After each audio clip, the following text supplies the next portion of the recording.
everyone, the Wagon Wheel of Wisdom here. Please like, share, and subscribe, and hit the bell notifications down below if you haven't already. Hey folks, Kevin here, and I am back at the Wagon Wheel of Wisdom over here.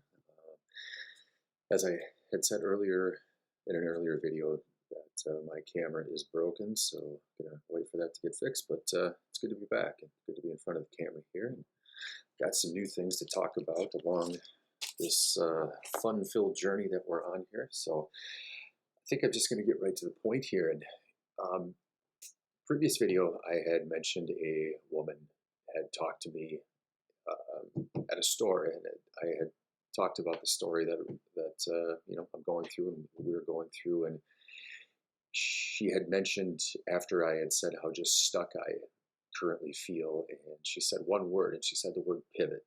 And when I first heard the word, when you first hear things, you don't necessarily get the meaning behind them in its entirety right out of the gate. But as the weekend wore on, and as we're here now on Monday, after the time change, I think I'm getting a little bit bigger and clearer picture about what this means as far as the word pivot goes. And I immediately had thought, when I hear pivot, it's something in the physical world that needs to change. And what I realized that in order for something in the physical world to change, first the mental world of my own has to change in that capacity too, and where I need to do this emotional pivot first. And I think I've really located an area that I was doing a huge disservice to myself, and maybe you guys can see if this resonates for you as well.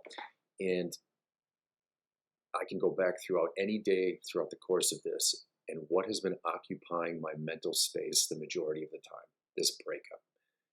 And you don't, in the moments, you don't really realize the effect that that has on your day to day. You feel it and you know something is off. Don't get me wrong, but at the same time, you don't really notice it because it becomes your new normal. This obsessive thinking, the constant, worry that life is never going to be the same, or wanting to go back in time and restart things over. And this pivot is showing me in every sense of the word that that experience of my life, it's over. It's done with. There's nothing I can do to change it. Nothing. What needs to happen now? This pivot needs to start up here. And the one thing I've just been neglecting is taking action for myself to move out of this mindset of constantly thinking about somebody who doesn't want to be in my life and who isn't in my life. So why should I give that any attention whatsoever? Now, that isn't to say that breaking up with somebody isn't challenging in and of itself. And on this journey, you get every single wound opened up to exploit that aspect of you. And I would love to sit here and say that it's easy. We all know that it isn't. And that's the part where we really disconnect from so many people, whether that be friends, family, loved ones along this way. We don't really realize, they don't really realize what it is we're going through. There is no relation. And again, with this pivot, the other part I'm discovering is shedding all of the old ways I used to think about things, shedding all of the old ways I used to handle things, shedding all of the old ways of being somebody who used to be reactionary versus holding back and just observing. It, as odd as it may sound, it's a blessing in disguise as we go along here. But you don't see it. You're so stuck. I was so stuck. You're so stuck in this mindset of hanging on to the old because the old ways are oddly comforting. They're oddly normalized. But breaking free of that, busting out of that old cocoon, you start to see a little bit of light at the end of the tunnel with it. And this pivot has me now turning into a different aspect of it. And I hear a lot of people in the community talking about mission. There's a mission at hand. Stick with the mission. I don't remember anybody talking about the mission, like the first mission.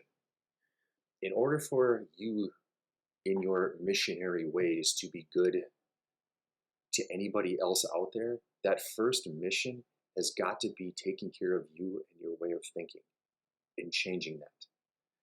The old way of thinking isn't going to serve any purpose along your life's path with these missions. And it isn't mission singular, it is missions plural because of the new and adaptive and more importantly the confusing ways. So this is relearning a brand new process from the start. And you're going to trip up because it's relying on a guidance system you've never really relied on it before. Sure, we've, please God, can you help me? And it might show up, and you're like, oh my God, it showed up. But again, the logical brain seems to kind of override things, and you think like, oh, that was sort of a coincidence or a miracle of sorts. And I think what you'll understand is these coincidences and miracles when you begin to lean into this new area of operating and thinking that these aren't just coincidences, that we're truly manifesting and creating this world that we do live in. And it's a process of really understanding and trusting that. And part of the aspect that I heard and have heard again, oh, it's a death of your ego, the death of your ego. The ego can be an excellent supporting system when it's wired in a way that is beneficial to the new way that we are operating. The old ego isn't going to work anymore. And I think we're all discovering that because we're still trying to reinvent the wheel with the old process, or at least I am. I sit here and say you, but what I'm doing is talking about me. These are my experiences with this, and you find you find out the hard way that you cannot do this anymore with the old way, the old system. There is a much better business model out there for you. But the thing we have to do is pivot. And we've got to find the confidence to lean into that pivot and let go of the old story, let go of the old people, let go of the old person. And you know exactly who I'm referring to, that person that is on our mind all of the time. Letting go of that. And I've developed a little bit of, I'm going to call it a gift this weekend. I'm not entirely certain when it came into me or when I quote unquote downloaded it or when it started to really kind of click, but I'm setting the bags down pretty good on the old person and just accepting it as an experience. It was a great experience with her. And she too had a great experience with me. Life is a school. Each person comes into your life and will probably be removed from your life at some point along the way. And it was a great experience. Will there be more experiences down the road? Don't know. Don't know. Don't honestly getting to a point where I don't care. The more I detach, and I'm just going to be completely upfront with you. All weekend, I haven't paid a damn bit of attention to the twin flame community in any capacity, and have found it to be completely just a breath of fresh air. In the same capacity, I would compare it to when I started letting go of like the tarot readings. The twin flame stuff out there on YouTube is designed to, in my opinion, to keep you looping. And I'm going to give you a great example. I'm not going to say where it's from, but let me read this to you. The divine masculine feels this intense love in his entire being. And they always say in his, or a lot of them do. It's becoming more obvious to him every day that this karmic will never be what you are to him. Your unwavering love brings him to the brink of realization of who his one true love really is. Fucking make me throw up. Really? Now that, when I took a screenshot of it at this point, had 2,000 views within 7 hours. 2,000 people going through the same things that we are, missing this other person, are now reading that and getting in their head exactly what those words say. Now, let me ask you a question. Of those 2,000 people, how many percentage-wise do you really think are going, that this really applies to? Less than 1%? Probably? On the best day? Again, this is part of this new pivot that I have to take this path on. And I'm sure that's going to maybe offend or People might unsubscribe to me just based on that. But I'm just going to look at all of you and say that that is total bullshit and it's messing with your head because it's not real. It's not real. It isn't in any way, shape, or form real. And again, this is part of that emotional pivot that I think really has to take place in your mind. And the reason it has to take place in your mind is because of what I just said. She was an old experience. Do you know what I want to do? I want to experience new things. How can I do that if my mind is stuck back there? If it's stuck on yesterday? You can't. We are beings that are now learning the very art of what it is to manifest things in our life and to believe in our soul's purpose and our soul's guidance system. We cannot be stuck on things like that that keep us stuck on that same person from yesterday. Doesn't work. It doesn't work like that. The mind needs to be free. It needs to be clear because the soul wants to be free and clear so it can help guide you down that path. It's taken me 6 months to realize that. But this journey, as I said, I've never gotten a manual for. I'm learning as I go. It is a breakup of biblical proportions, but the thing is, it's just shedding me of all of my old ridiculous energy that I've done nothing but complain about in my life as to why things are the way that they are. And here I've got this brand new opportunity at my doorstep, and I've still got the door shut, peeking out a little bit just to kind of see what it's all about. But at the end of the day, I have to be real. My head was stuck up her ass, and that's ridiculous. How the hell can I see or breathe in my own air and in my own life? To bring in new people, new love even. Why would I wait for this? Why? How can a mission take place if I'm stuck on yesterday? Ask yourself that. I've asked myself that all weekend. How in the hell, like, what mission am I even talking about? I'm trying to be a leader in this group, subscribers to people, but yet here I am obsessing about the one thing that I'm telling everybody else to stop obsessing about. That's insanely hypocritical. But again, these are just realizations, and I had to get through the process of her. That's the lesson here. Enjoy the experience for what it was, but let the experience go to make way for brand new things. And I assure you, I'm not saying that thoughts are not creeping into my head, but I'm doing two things. I'm saying to myself, I enjoy the experience and I'm not going to react. Because the weird thing is, I'm still having the old arguments in my head of what I would say to her in those moments when when I thought I felt she was offending me. It's so stupid.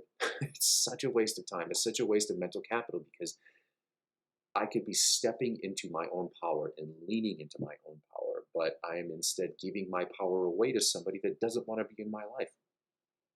That's my error. That is my error, and I humbly admit that to all of you. So I hope that that resonates with so many people because, again, I just want to lead by example on this and tell you where it is I'm learning. Other people that have been on this journey for a long time are probably like, yeah, no shit, Kevin. No shit, we know this. I know that you know this. Some of you guys are veterans in this, but longer than I have been. But at the same time, I know there's a lot of people out there that think like I have thought and have done the things that I have done and have probably listened to the things I've said. And I'm just going to admit that it's not that I'm meant to be wrong in those moments. I'm just trying to show you the evolution of this process as it goes on. And, it's beautifully horrific at times, but the more I've asked for help, it's shown up. That woman, I mean, one word she said to me, pivot.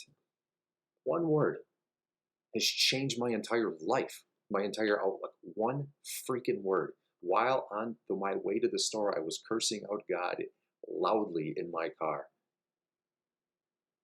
And God responded. So don't give up on that. Don't give up on yourself, but enjoy the experience for what it was. Let the experience go to make way for new experiences. And in your mind, if you're having those old conversations like I am, keep telling yourself, I am not going to react. I am calm and relaxed. Just like in the meditation that I made, I am calm and relaxed. I am not going to react. And that's even going to help you prepare yourself if they ever do reach out to you, I am not going to react. Breathe it in, all right? I enjoy the experience with you. I am not going to react, okay? And I know that's easier said than done because I haven't had really the experience and them reaching out, but I'm going to get to a point in my life where it's not going to matter if they do.